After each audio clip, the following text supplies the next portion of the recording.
Hi, this is Josh Marshall, and this is the Josh Marshall Podcast. So, if you're of a certain age, right? If you're Gen X, if you're I guess if you're a boomer, if you're people who remember the Cold War, this has been a pretty weird week. It hasn't been a fun week, right? We're a week into this thing, which is a major land war in Europe, which is what we managed to avoid for the 4+ decades of the Cold War, and then since the end of the Cold War. But now we are right in it, and it's pretty scary. It's pretty scary on a few levels. Hopefully this winds down at some point in the not too distant future. When I say winds down, I mean active hostilities end. And there's various ways we can imagine that happening. One is that the Russians just decide that they screwed up and maybe find some kind of face-saving way to pull back, or maybe they pull back and they're going to hold on to Crimea and those two, kind of provinces in the east. But basically, all right, we screwed up, and who knows what that means for Vladimir Putin. But that's one possibility. The other possibility is they just wreck the place, basically the way they did in Grozny 25 plus years ago, or in Aleppo in Syria, and then there's the various intermediate possibilities, and hopefully we don't have an escalation to something really bad, which again is something it's clearly some kind of generational here. I'll get to that in a moment. But assuming it winds down without dramatic more escalations, this is going to be a different world we're living in, right? I mean, you already have this kind of universal move in among European states to rearm. It's probably not going to be sufficient anymore for NATO to just have kind of tripwire type troop deployments in Eastern Europe. We are in the process of basically decoupling Russia from like the entire global economic and diplomatic system. This is a big deal. I mean, Russia's a pretty small country economically, relatively speaking. It is nowhere near as big an economy as its nuclear arsenal makes it a player in international affairs. But this is a big deal, and it's funny. I've there's so many things to say about this. If it weren't so dangerous and terrifying, it would be a fascinating thing to observe for a million different reasons. But I've noticed that a lot of people, they're seeing these videos from Ukraine. They are seeing very brave people who are in the process of being surrounded in these cities. Russia coming off, I wouldn't say initial defeats, but it has not, the military campaign has not gone well for them so far. So they're upping the ante. They're figuring they're actually going to have to kind of, power their way through this. And people are getting killed. It's very hard to watch. And the bravery and steadfastness of members of the Ukrainian government, not to mention the military, but the civilians, is very powerful to watch. And you see a lot of people saying, you know what, we can't let this happen.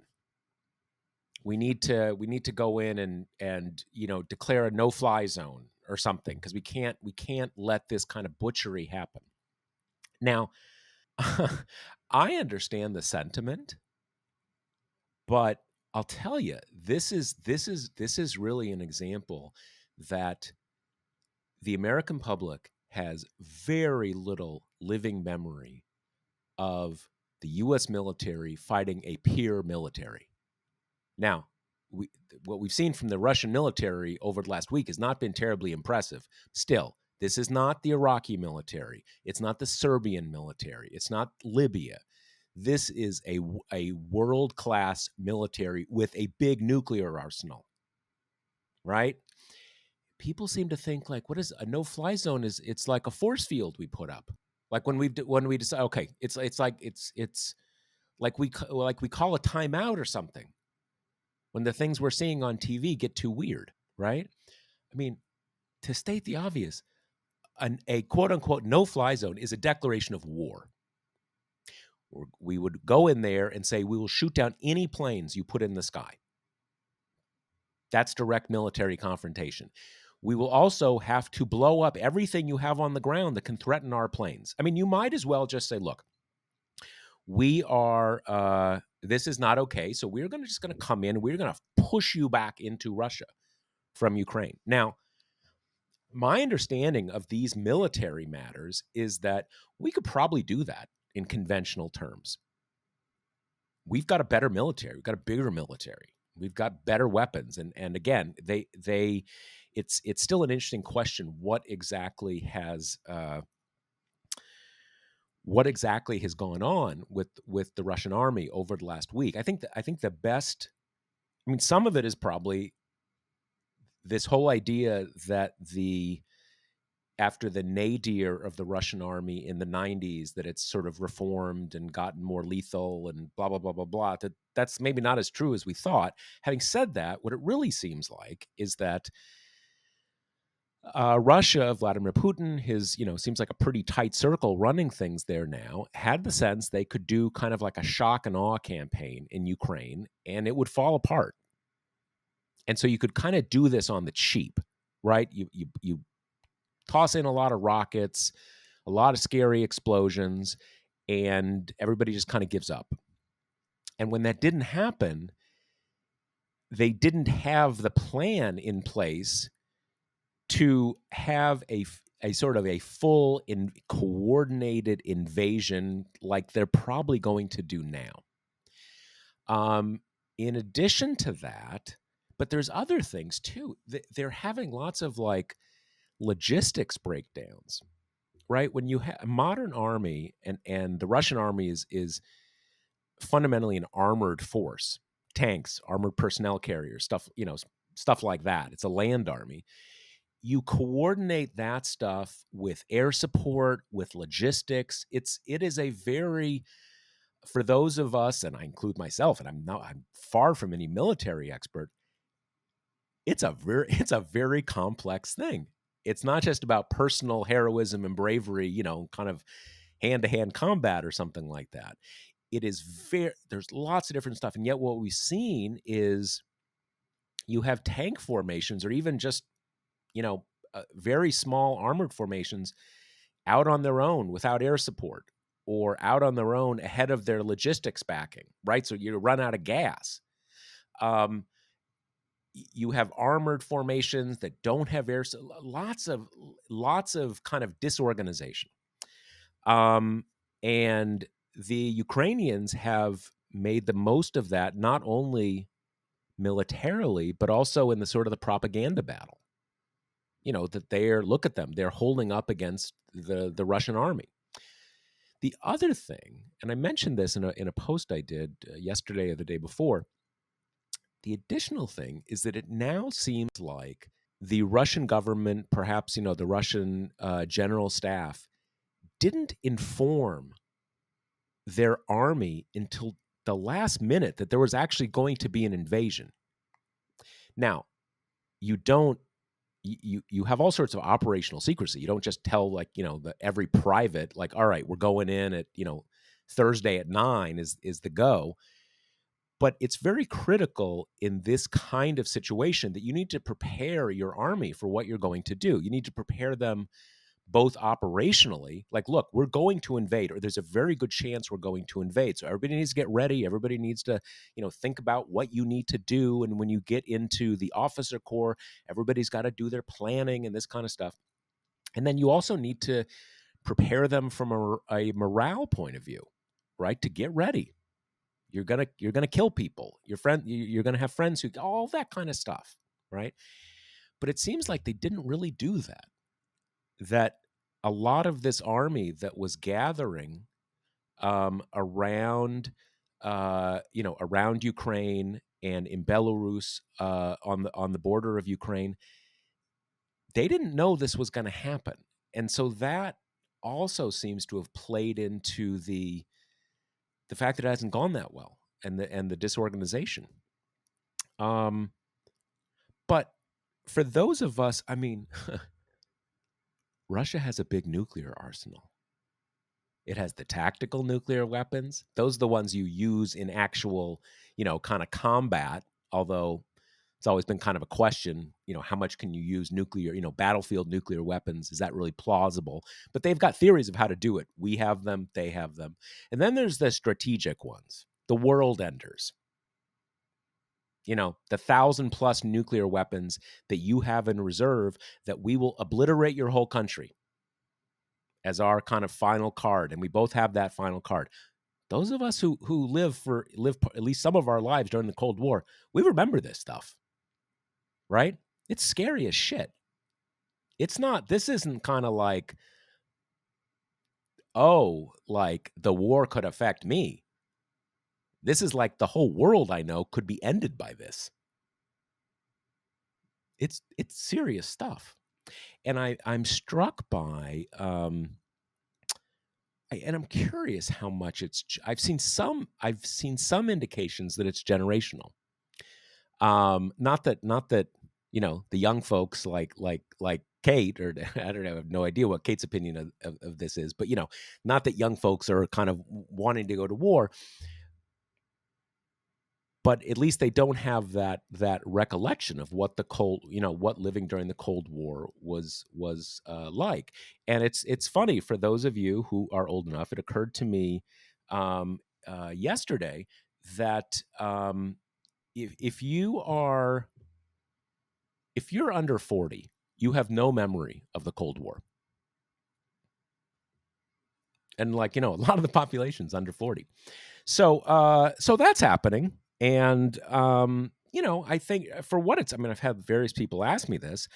The thing you always have to worry about in that whole big scary question is not so much one side saying, yep, I think it makes sense for us to have a full nuclear exchange in which everybody in both countries dies.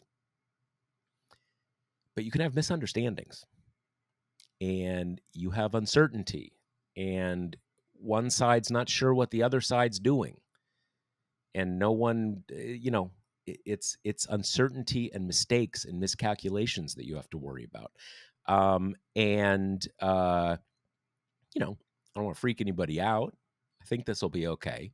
But this is why this kind of stuff, having Russia do this right on the border with NATO countries that we are treaty pledged to defend, having a lot of those countries, including us, now sending arms to a country that seems to be kind of beating Russia up. I mean, not that they're the aggressor, but Russia's having a hard time here, and we're sending them weapons. This is very, very dangerous stuff. And maybe different people have different, lived experiences from the past that kind of informs how they see this. That said, the world goes on, at least for the moment, and we had State of the Union last night, which certainly happening under in a fairly news rich environment, and it's funny. This is the thing that look, I am not terribly optimistic about how this midterm election is going to go, but the last week is an example of man, you don't know what's happening in 7 months or 8 months or 9 months, even 1 month sometimes. I mean, I haven't heard anybody talking about COVID in the last week, and that doesn't obviously mean it's done, right? It's still a thing. But that is kind of suddenly, 2 or 3 rungs down the news ladder. And obviously it helps by the fact that, at least for now, the Omicron wave is really petering out, and it's, kind of down. I think at least in the Northeast, we're kind of almost as far down in terms of infections as we've ever been. Obviously, there's a long tail of a lot of mortality, a lot of people still dying. We're going to talk about all that fun stuff, and we'll have a a generational, uh, not a showdown, but we're uh, we'll have different generations talking about this. But before we get to that, let me remind you that the Josh Marshall podcast brought to you by Grady's Cold Brew Iced Coffee. So you got hooked on $6 iced oat lattes and $5 nitro cold brews. Happens to the best of us. But a few months and a few $100 later, you're ready to become your own barista. Making cold brew at home isn't rocket science, but it is messy. Not to mention the need for grinders and strainers and unitasker brewing containers. If you want to make cold brew at home the easy way, order a Grady's Cold Brew Kit. It's a simple and space-efficient way to make a week's worth of coffee without the mess. Ready to give it a swirl? Get 25% off at Grady'sColdBrew.com with promo code TPM. That's Grady'sColdBrew.com with promo code TPM. Okay, Kate Riga, official young person of the Josh Marshall podcast. We're going to talk about the State of the Union, but let's just start off at the moment. Kind of like, do you have any sense that people of different ages are reacting to what has happened over the last week in different ways, or is that kind of everybody's like, oh shit, this isn't good? I think, especially in terms of kind of the hunger for war or the airspace stuff that you've been talking about, I feel that at least the young people who I'm surrounded by are most kind of have their worldview most deeply shaped here by the Middle East wars, which I think positions most people on the side of this idea that the only options are do nothing or go to war, even cloaked in this kind of like, oh no, it's just an airspace thing, like that's war. And I think having these two things as your only options seems like a lot of people haven't learned anything from those Middle East experiences. And also, it just comes from this very weird, I think, like ultra patriotic place that rests on the assumption that us interfering in a warlike manner is a good thing. It's kind of you do nothing or you do the heroic thing of sending our troops and getting involved. When I think we have very recent examples of, even some of this stuff is predicated on heroic ideas, liberating a people, bringing them our freedom that did not do those things and made life worse for a lot of people. So I think that's kind of how, at least I've been thinking about it. And also, I think that same kind of diametric setup with the do nothing or go to war, it seems to me we're skipping over a lot of intermediary steps that we can do and that I think the administration is doing, and that will have pretty severe ramifications on both kind of the normal people of Russia, who most of them probably don't deserve any of this, and then also, the elites and the people who've got their money tied up in European banks and all the rest. So I think my my aversion to war comes not from the Cold War framing, but from kind of seeing a series of war disasters that ended in just kind of ambiguous and unproductive suffering. Yeah, I mean, it's funny because it's funny, the formative experiences for your generation and for people, if I'd say for basically everybody under 40, is the Iraq War, the Afghanistan War, and it's funny that those, to me, those are important lessons for other things we might deal with. To me, I see this one like entirely through the Cold War prism. I mean, to me, this is a totally unprovoked invasion. That there's not, it's pretty black and white in my view, kind of what has happened here. And and look, the funny, and this is kind of an uncomfortable part of this, but part of our legacy that we have to embrace and come and deal with, is that, if this is a lesson that more powerful countries shouldn't launch unprovoked wars on smaller countries, we're not doing perfect on that, right? I mean, now Iraq is not Ukraine. Was a very brutal, authoritarian country and had threatened its neighbors. Blah blah blah blah. But basically, we sort of launched a war against them with no real justification, and that set us up for a debilitating occupation, all that kind of stuff. So uh, there are different historic experiences that can kind of end up in the same direction. I mean, to me, like even if there were no nuclear weapons, I don't know if it would make sense for us actually to get involved directly, but yeah, arm them, kind of blah, blah, blah, blah, blah, help them out. I mean, but man, there are nuclear weapons. And this is a very, very, this isn't a country like Iraq that we can kind of do anything we want. And it's not that there were no repercussions, but there's no existential repercussions.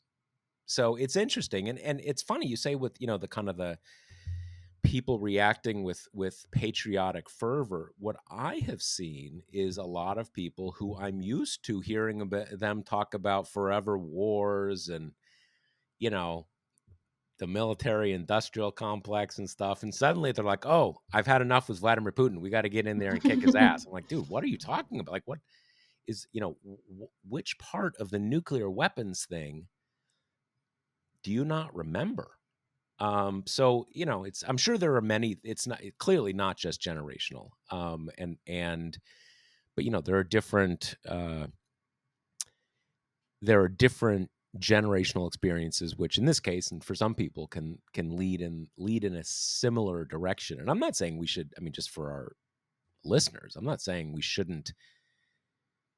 that we should wash our hands of this stuff. I think we're basically, calling it just about right. We're doing a lot of sanctions.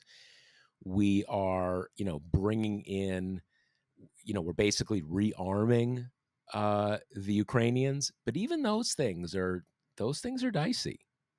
If we were in the process of invading a country and someone else said, I'm going to give the other guys weapons, we wouldn't say like, oh, we don't like it, but nothing we can, I mean, it's not an act of war exactly, but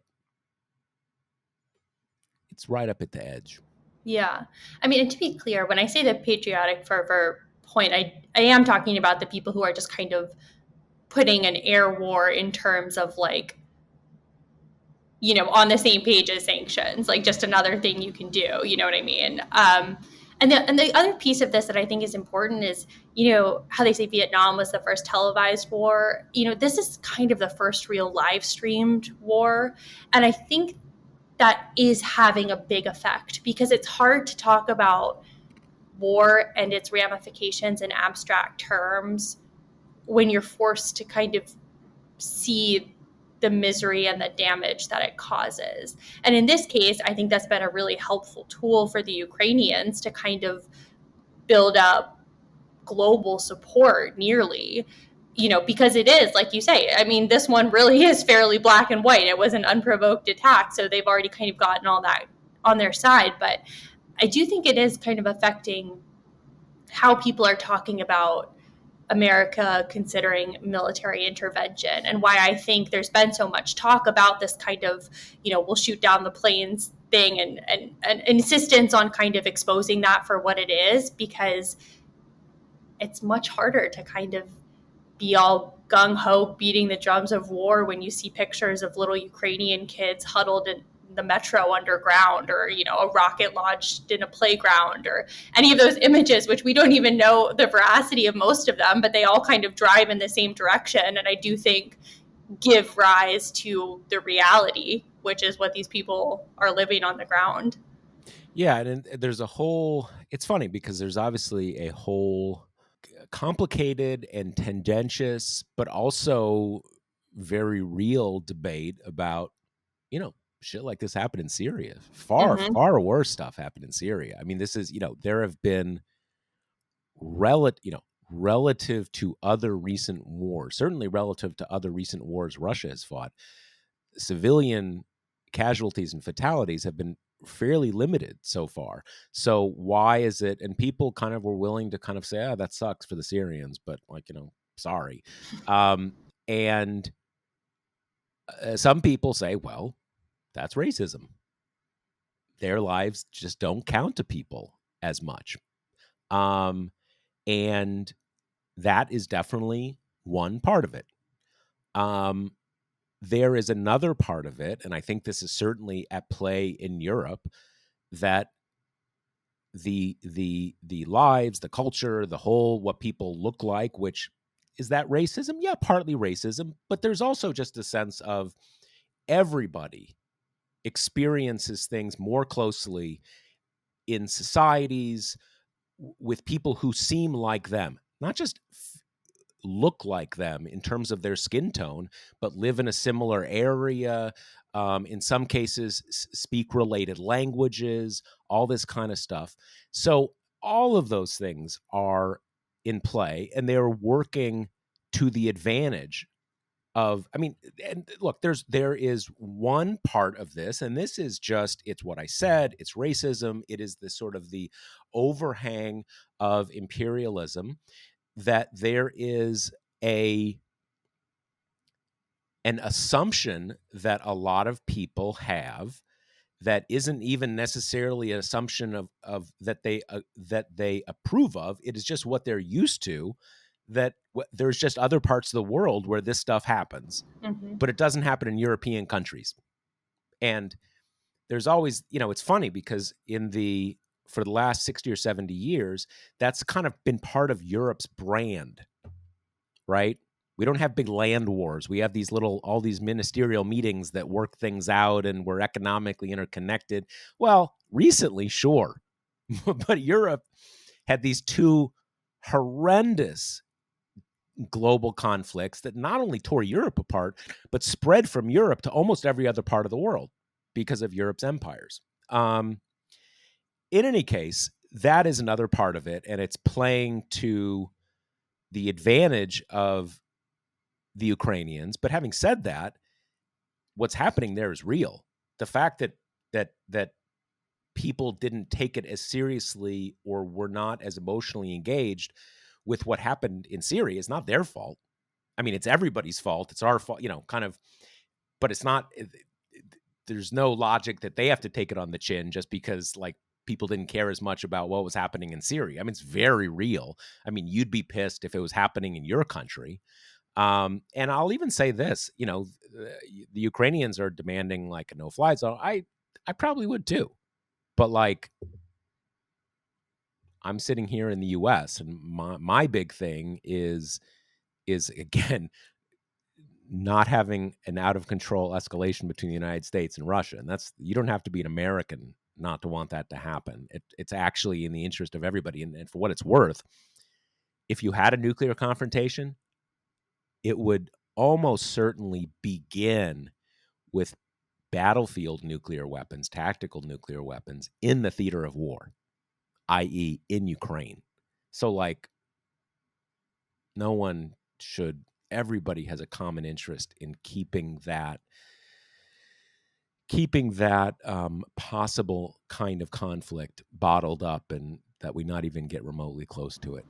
Yeah, I mean, and I think the other piece of that dynamic you just described that's kind of helping people flock to Ukraine's side is that, for most Americans, unless you're like Tucker Carlson, Putin is an enemy we've had for a while that people know about, that people know to dislike. Again, I'm accepting the Trumpy fringe who loves him from this, but in general, and polls have showed that most Republican constituents consider Putin an enemy, which makes sense because he kind of embodies a lot of the things that Americans have disliked for a long time, anti-freedom, authoritarian, all that stuff, which I think guided people, most Americans, in the direction that they ultimately took by siding with Ukraine as well.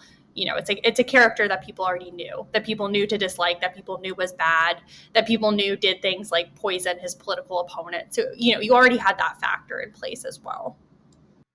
Yeah, no, absolutely. And there's also the overhang of the Cold War. I Yep. think Americans, uh, there's lots of ways that America as a political culture has we built up a latent hostility to Russia that could be activated easily because of the experience of the Cold War. We have military alliances that were built up around, you know, preventing, prosecuting wars with Russia. We had decades of propaganda about Russia, much of which was accurate, or at least broadly accurate, but still propaganda. So I do think America that's part of it, right? That Mm-hmm. there is I think it was, what is it, the CIA, their term for Russia during the Cold War, and I'm not sure it ever stopped, was the main enemy. Our system is kind of built around that. So Right. as Russia became more authoritarian, more bellicose, as certainly after what happened in 2016, as a political culture, we have a lot of, you know, latent antagonism that you pour in things that really do run counter to the values that most of us, or hopefully still some of us in the United States, hold to. It you know there's a convenient place to put it, and that figures in too. Yeah. Okay, let's talk about the State of the Union a bit, during which Biden kind of opened with Ukraine and Russia. Those were the first 10, 15 minutes of this speech were all about that. And that was the period where you kind of got the most bipartisan jumping to the feet. You saw like Kevin McCarthy getting up and clapping, and a lot of plaudits of the courage of the Ukrainian people, and kind of touting the United States' role in rallying global support, and kind of all the rest. And you had a lot of lawmakers wearing blue and yellow, the colors of the Ukrainian flag, and decked out in sunflowers, their national flower and all that. So that was kind of how he started out the speech. The rest of it kind of didn't take the path that I was expecting. I just kind of thought after Ukraine and Russia happened, that was going to be a rip, rip, rip, rip, rip. We're rewriting the whole thing. Because in some ways, the narrative framing of Ukraine and Russia works really neatly with what Biden's whole shtick is back in America, which is that we're in this existential battle for the soul of America between the forces of good/democracy against bad/authoritarianism/Trump, So that framing kind of works on two levels, but it really started out on that note and then kind of transitioned into more just what you'd expect of a State of the Union, kind of like critics are calling it a laundry list, as if that's not what it is every year, but it's, section by section. You've got the economic section, you've got the COVID section, kind of just going through his domestic priorities in a way that didn't really dovetail as neatly with that center narrative as I thought it might. And that might just be because some of that stuff is hard to get into that framework. It's hard to get inflation in that Right, framework, right. But that is kind of how it transpired after that. And what has been the reaction you've seen so far to the speech overall, to different parts of it, stuff like that? In some ways, it was just State of the Unions have become almost so predestined. Like you know more or less what they're going to say, and more or less how people are going to react to it. And I think that's held firm. I saw some people kind of saying, well, this isn't going to change the tide. This isn't going to change any minds. And it's like, well, could any State of the Union at this point change minds or change the tide? I'm skeptical of that. But I thought it was good. I thought his strongest sections was where there's one point where he said, America, we're going to be okay, in this section where he kind of did the big pivot to normalcy. I think that was probably the biggest inflection point of this speech, was we're moving into a period of COVID where it doesn't have to shut down every single aspect of your life. Look around the chamber. Most lawmakers were maskless. Now we have vaccines, and Omicron is fading. And, it's been hard. It's been a really grief-filled 2 years, but we're turning the corner. I thought that was kind of, if you had to pin down the main thrust of the speech, I think that was probably it. And everything else kind of followed. That I have a plan for inflation, and here's all my legislative dreams that are never going to come true, but we'll pretend for the sake of this speech, all kind of going in that direction. And an interesting thing I thought was, from the shots we could see of the chamber, a lot of the Democratic lawmakers, the senators in particular, were not wearing masks. And I was on the Hill earlier in the day, and many of them who were not wearing it by the speech. And I found that to be an interesting and kind of illuminating little optical detail of the night.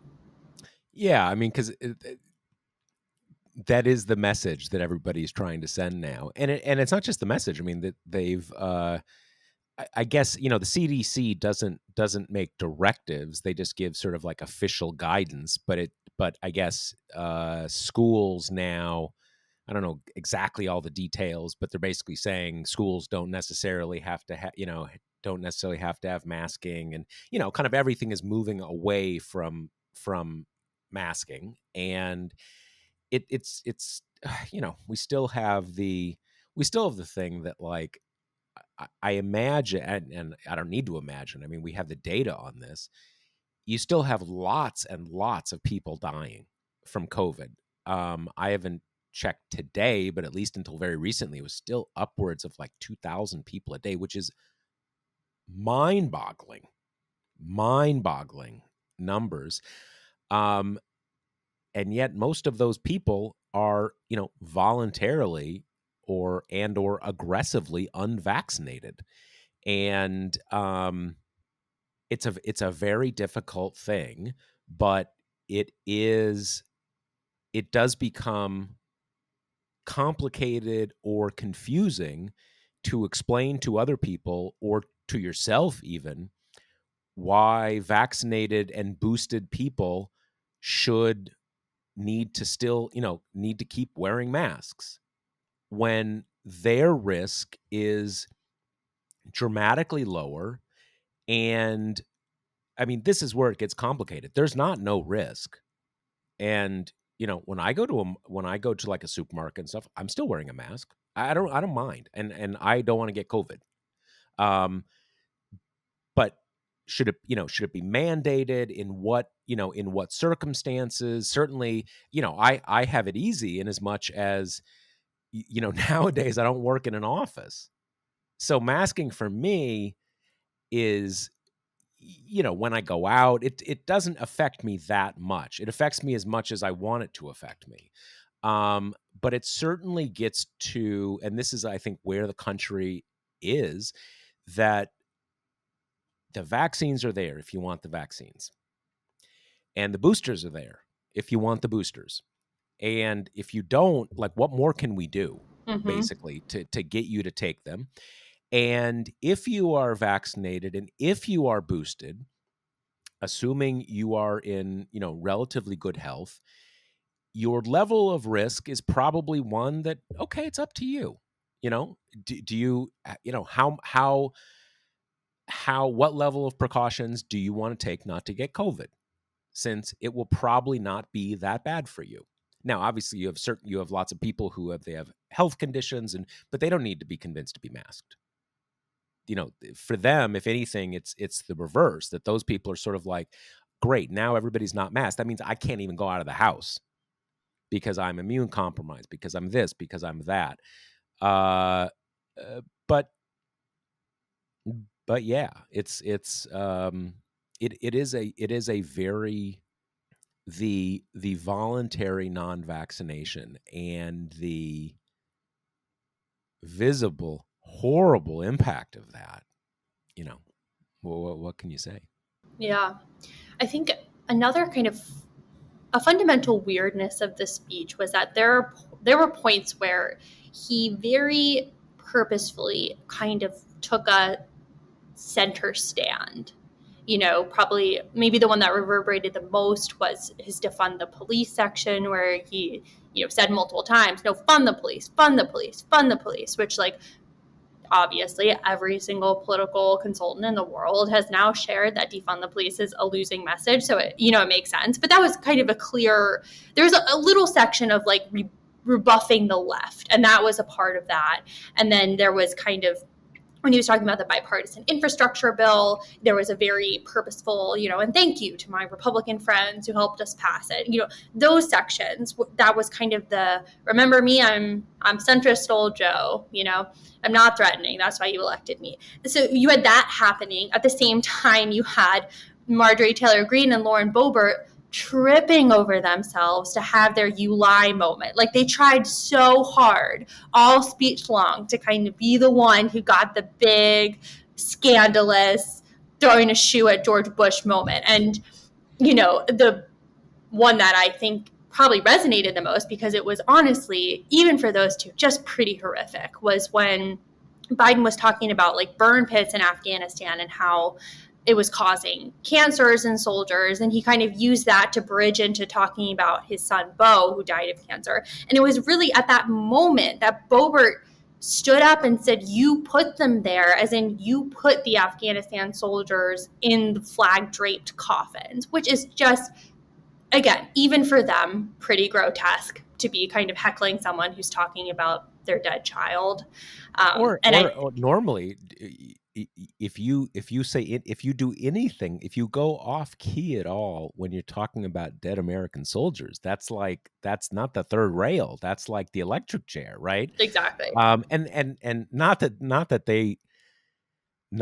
they are operating at this level, but if there's anybody who did not put them there, it's Joe Biden.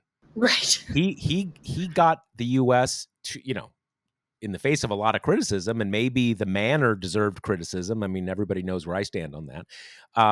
But he got the United States out of Afghanistan. And in fact, he is the one who was on the side in the early Obama administration saying, don't surge, don't, just leave, just go.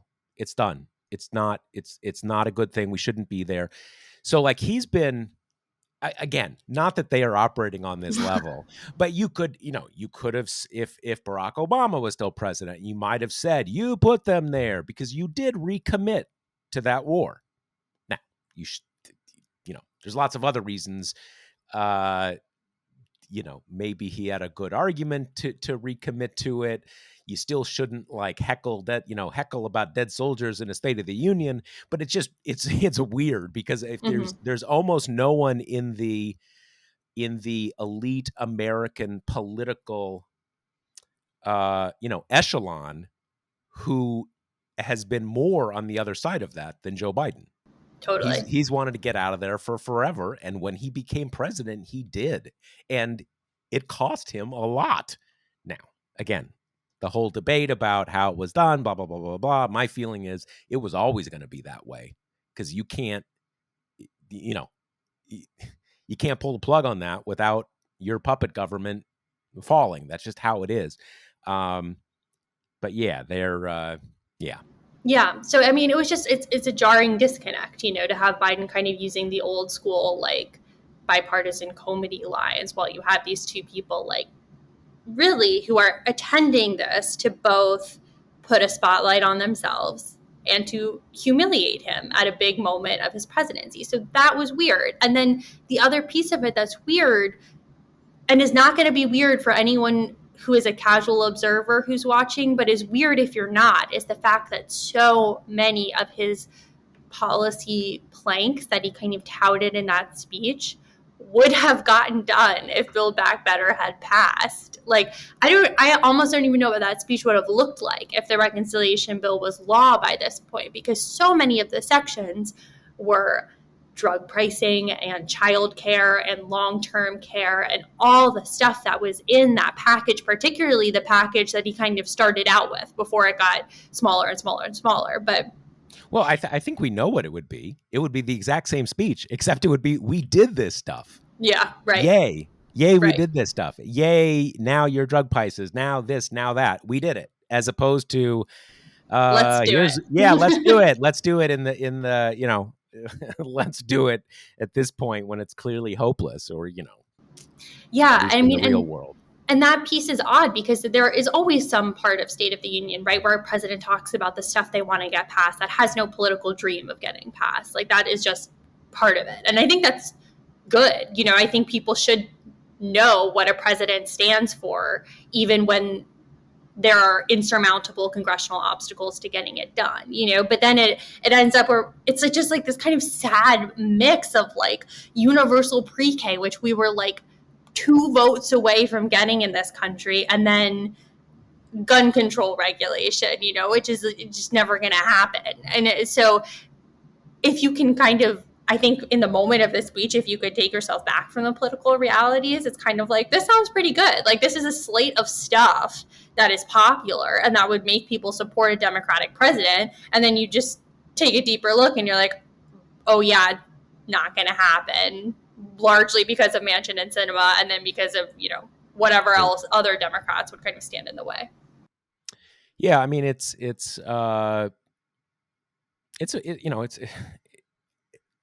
I think the reality here is that Democrats needed 2 other senators besides, Joe Manchin and Kyrsten Sinema.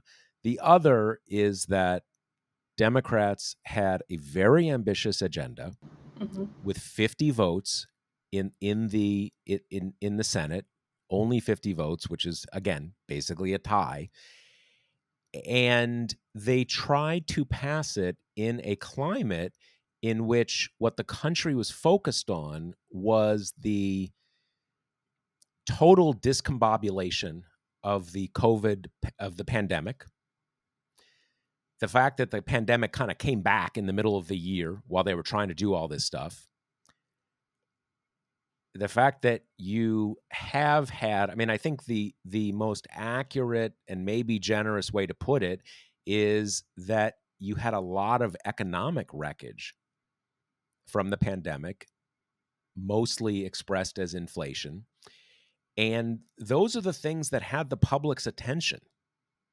That didn't mean they didn't support, in general, most of the things that were in Build Back Better, but it wasn't the central thing that people were focused on. The central thing people were focused on was getting us back to normal. Can we get back to normal? Why are we wearing a mask? Why is my kid at home? Why can I not go out with my friends and get a beer? All this kind of stuff. And those things, there were all sorts of things that were mishandled along the way, but that was the big picture that just made it hard. Yeah. So one other update we should do, which I'm sure all of our listeners know by now, but President Biden announced his Supreme Court pick in between our recordings. To no one's surprise, it was federal judge Ketanji Brown Jackson. In some ways, I think this was like probably the most anticlimactic Supreme Court choosing ever, because she was pretty much assumed to be the pick right off the bat when he picked her to fill Merrick Garland's seat on the DC circuit.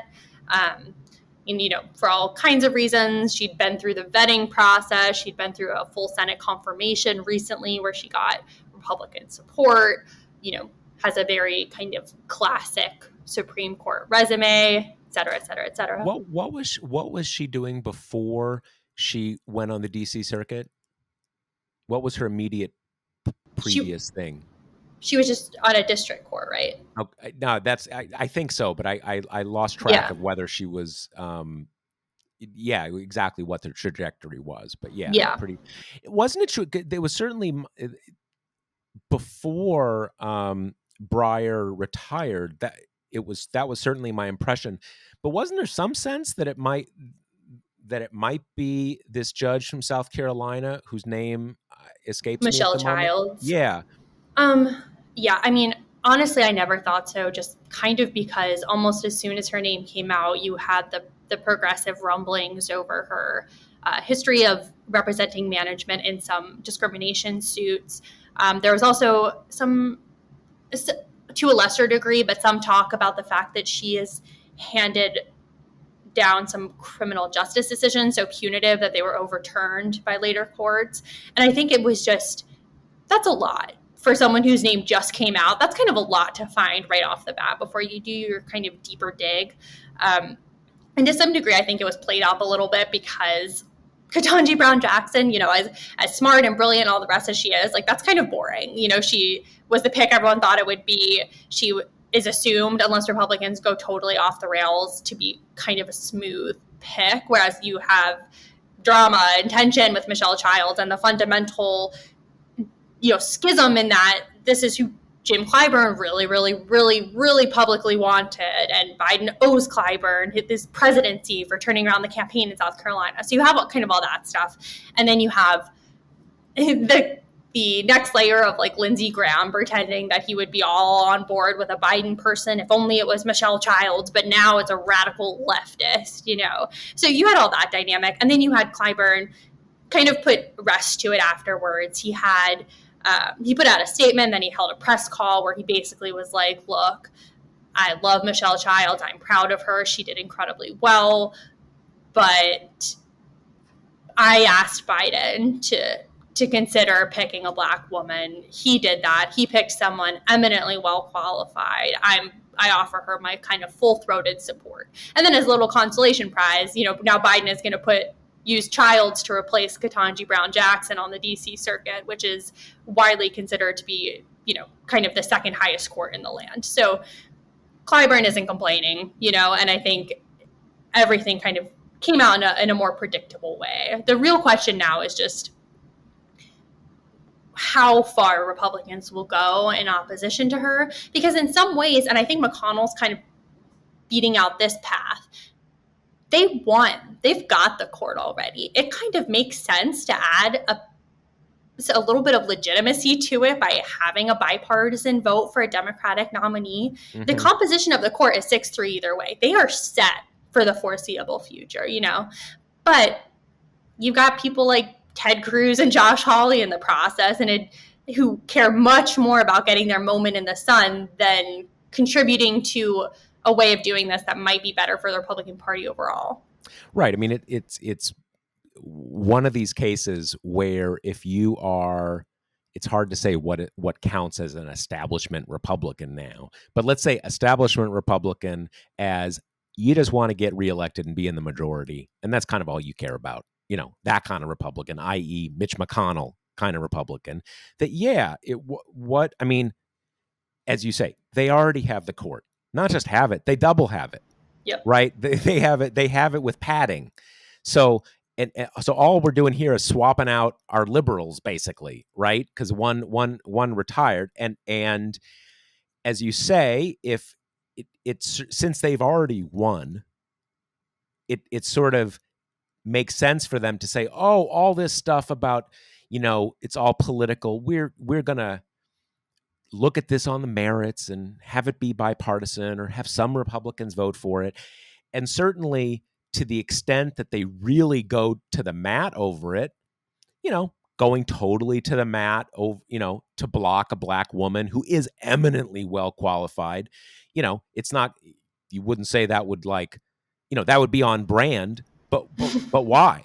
Why lean into that, that part of the brand when you don't need to, and not like it's gonna define the midterm election, but why? You don't need to. And but I guess so. My understanding here, I mean, I think it's going to go through regardless, because tell me if I'm wrong, there doesn't seem to be any sign that Sinema and Manchin are going to create any issue here. So there's 50 Democrats. That's enough. I guess there's this thing where if the members of the committee, the Republican members of the committee, boycotted the meeting, then they could hold it up, and then they could create a situation where the Democrats would have to make a tweak to the rules. But but to do that, it has to be unanimous. Right. Yeah.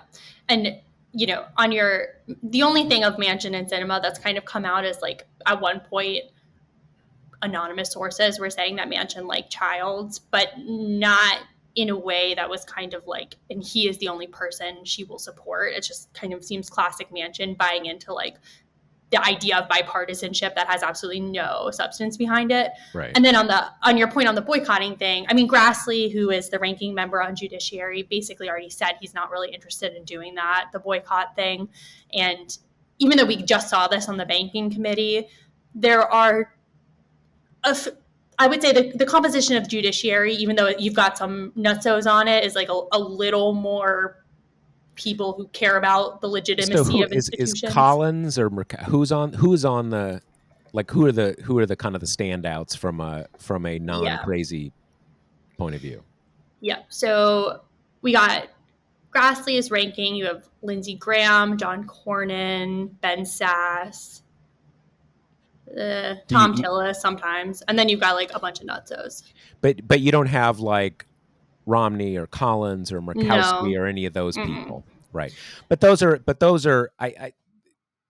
those are enough people who kind of probably are just not up. I mean, because look, there's no way that Democrats are going to say, "Oh, I guess we didn't get that Supreme Court seat, and we're going to have to wait till the Republicans take the Senate and President Donald Trump Jr. appoint." You know, that's not going to happen. So I really don't see like a John Cornyn saying, "Let's have this like total, you know, train wreck and over, like, what's the point?" Right? I mean, if they would have, I could see it if Biden had really leaned into this and gotten some sort of, you know, kind of hardcore prison reform, anti-mass incarceration person, then they would say like, you know, okay, we'll go for it because that politically that works for us. But that's not this. So kind of what's the point? So it's.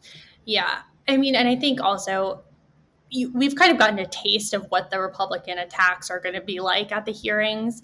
And so far they've really stemmed from radical leftist groups support her, which is funny because leftist groups really only supported her because they found Michelle Childs objectionable. So she was kind of like the best thing they had, you know.